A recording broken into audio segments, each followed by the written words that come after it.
of Iran and then prop up a regime which does your bidding. And I'm quite certain that these Pahlavis are being re-energized wherever they are and being prepared to be taken to Iran. But I think they are dealing with a different kettle of fish.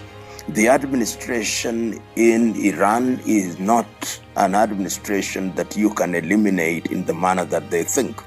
And if they do that, I think they are in danger of creating something in the nature of a civil war in that part of the world, because there will be resistance, and perhaps that is what they want. We have seen whenever the Americans have been, what is left behind, except in very few cases, is chaos. You saw what they did in other countries. It could be chaotic. And I was thinking to myself, it appears that it is a rite of passage for every American president to kill the leader of a foreign country or to kill somebody. Now, Trump has killed Khamenei, and he's very proud about it. And if you look at the list of his predecessors, they were also proud that they had killed some foreign leader. It is a sad thing, particularly when you hear that some of these leaders also claim to be Christians whose commandments say, "Thou shalt not kill." And yet it would appear their mantra is, "Thou shalt kill and boast about it." But I think that the situation is very dicey.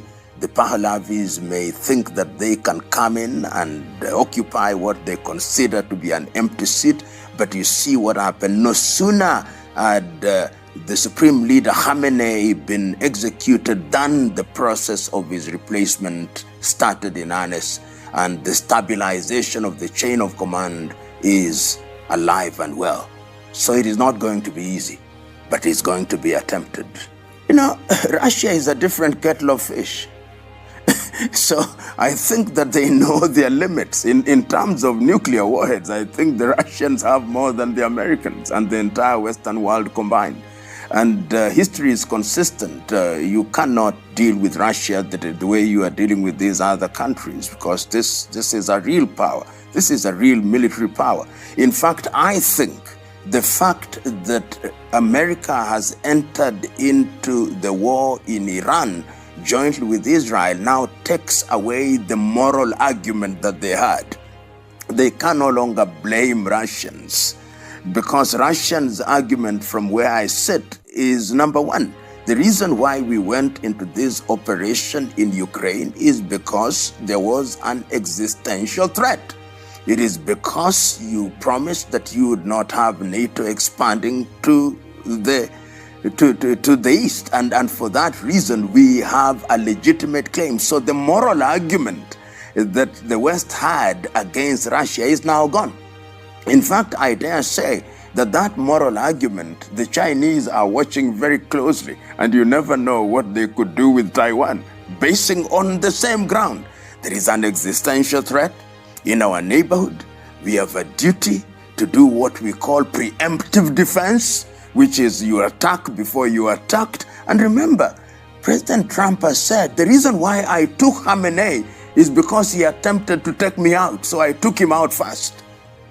So I don't think that they would dare do that. I think what is going to happen when the Americans realize that the war cannot be prosecuted on their own timetable, in the not too distant future, they'll now go to the UN and said, can you have us begin to negotiate for peace? Can we have a ceasefire? And let's go into negotiations. And you can see they have already started to say that, but the Iranians have said no negotiations, because negotiations out of this humiliation is effectively surrender.